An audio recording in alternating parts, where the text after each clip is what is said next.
ظاہر ہے کہ وہ ساری جو جڑی ہوئی خبریں ہیں وہ بھی لامحالہ یاد آئیں گی، اور پھر اس کے ساتھ جو ریاست کا رد عمل ماضی میں رہا ہوا ہے وہ بھی ظاہر ہے کہ بہت کوئی یعنی خبریں کوئی اچھی یاد نہیں ہے۔ حکومت کا رد عمل جو آیا تھا پی ٹی آئی کے پروٹیسٹ کے اوپر جب بھی آتا ہے، جہاں بھی آتا ہے، تو وہ کوئی اچھی یاد چھوڑ کے نہیں جاتا، تلخی میں اضافہ ہوتا ہے۔ تو اگر پی ٹی آئی کو اس طرح کی تحریک چلانا چاہتی ہے تو پہلے تو آپس میں طے کریں، کیونکہ ابھی تک تو ان کی لیڈرشپ آپس میں ہی ظاہر ہے کہ ان کا کوئی کوارڈینیشن نہیں ہے، وہ ایک دوسرے کے خلاف بیان بازی کر رہے ہیں۔ 27 سپٹمبر کی تحریک کے حوالے سے بھی ایک دوسرے کے خلاف بیان بازی کر رہے ہیں کہ مزید آپ نے لوگوں کو بکرا بنانا ہے، معصوم نوجوانوں کو بکرا بنانا ہے، کسی کی مستقبل جائے گا، وہ جیل میں جائے گا، جو پہلے پڑے ہوئے ہیں جیلوں میں ان کو کوئی پوچھنے گیا، جو پہلے مصیبتوں عذابوں میں آئے کیا ان کو کسی نے وکیل کی خدمت جا کے پوچھی؟ اور ظاہر ہے پوچھے تو کون پوچھے اور کیسے پوچھے، وہ پوچھنے والے خود مصیبتوں میں آئے ہوئے ہیں۔ تو یہ ہے بنیادی طور پہ وہ ایک انتشار جس کا پی ٹی آئی ظاہر ہے کہ شکار ہے، اور میرا نہیں خیال کہ اب اس انتشار کے ساتھ اور بغیر کسی تنظیم کے ساتھ اور بغیر کسی مقامی قیادت کے ساتھ کو بہت بڑا کراؤڈ اکٹھا کرنے میں پی ٹی آئی کامیاب ہو سکتی ہے۔ ہاں، پختونخوا کی حکومت کے سرکاری وسائل کا استعمال کر کے اگر وہاں سے آپ اٹھا لیں پی ٹی آئی کے کارکن اور سرکاری مشینری، تو اس کے بارے میں ظاہر ہے وہ تو پھر طاقت کا استعمال ہے، وہ ہو سکتا ہے، اس طرح آپ لوگوں کو اکٹھا کر سکتے ہیں، لیکن اس طرح اکٹھا کر کے بھی آپ کیا کریں گے؟ کیا کرنا ہے؟ اسلام آباد میں دوبارہ سے اٹیک کرنا ہے؟ پہلے اس طرح کی جو کوششیں ہوئی ہیں ان کا نتیجہ کیا نکل آیا؟ کہ آپ کو لیڈر رہا ہو گیا، کہ آپ کو ریلیف مل گیا؟ تو بنیادی طور پہ جتنی بھی پی ٹی آئی کی سپورٹ بیس ہے، جب تک یہ سنجیدہ نہیں ہوں گے تب تک یہ صرف شور ہی بچانے کے کام آئیں گے، اور یہ کسی سنجیدہ کہیے فکر یا کوئی لاہے عمل اس کی توقع ان سے کرنا ابھی تک تو فضول ہے۔ اس وقت اس بدلتی ہوئی، تیزی سے بدلتی ہوئی دنیا میں، اور خاص طور پہ ویسٹ ایشیا میں اور ساؤتھ ایسٹ ایشیا میں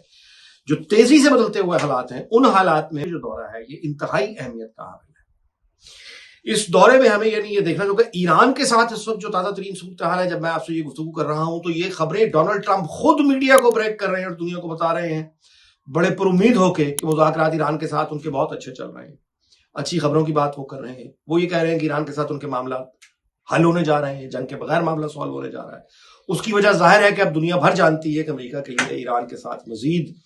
جنگ لڑنا ممکن نہیں رہ گیا، ان کے پاس ہتھیاروں کی بڑی خوفناک کمی واقع ہو چکی ہے۔ امریکی فوج کے وہ تمام جنرل حضرات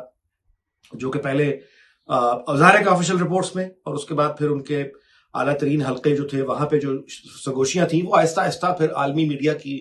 وہ خبریں آنا شروع ہوئیں، پھر وہ شاید سرخیاں بن گئیں، اور اب یہ ایک اوپن سیکرٹ ہے، پوری دنیا کے علم میں ہے کہ امریکہ کے جو میزائل جو کہ دفاعی میزائل انٹرسیپٹرز ہوتے ہیں ان کے ذخیرے میں 80% سے زیادہ بعض رپورٹس کے مطابق کمی آ چکی ہے، اور عالمی دفاعی توازن جو امریکہ کے پاس تھا وہ آلریڈی بگڑ چکا ہوا ہے، اور اب آگے جو پلاننگز امریکہ کی طرف سے یعنی جو میڈیا کے تھرو نظر آتی ہیں، جو کریڈیبل میڈیا ہاؤسز ہیں اور جو کریڈیبل جرنلسٹ ہیں، ان کے حوالے سے جو خبریں ہمارے سامنے آ رہی ہیں ان کے مطابق یہ معاملات بھی زیر غور ہیں کہ ایران کے ساتھ کسی فائنل انڈرسٹینڈنگ کے بعد ممکن ہے کہ امریکہ اپنے بحری اڈوں میں سمیٹ لے، اپنا فوجی جو دفاعی اڈے ہیں ان کو سمیٹے، لوگوں کو سمیٹے، اور ان کو منتقل کر دیا جائے اسرائیل، یعنی جارڈن سے اور قطر سے اور جو باقی یعنی بحرین وغیرہ میں فوجی اڈے سمیٹ کر اسرائیل میں ان کو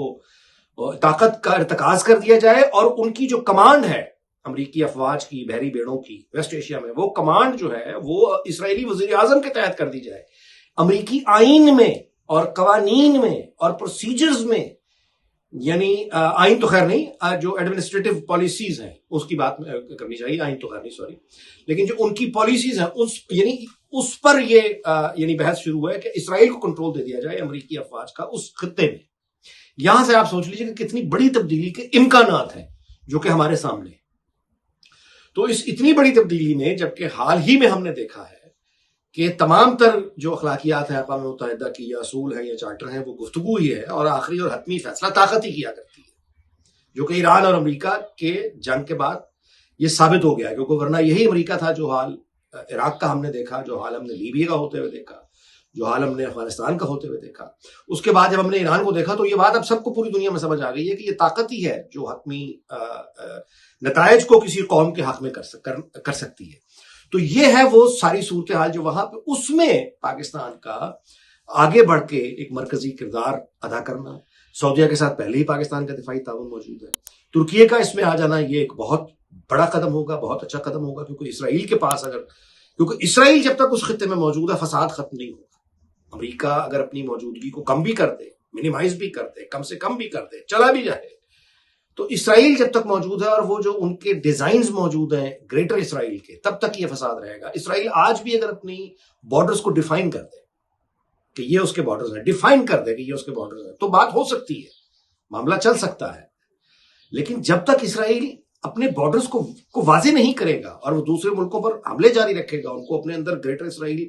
قائم کرنے کے لیے دوسرے علاقوں پر حملے کر کے ان کو شامل کرنے کا عمل جب تک جاری رکھے گا، اس علاقے میں امن نہیں آ سکتا.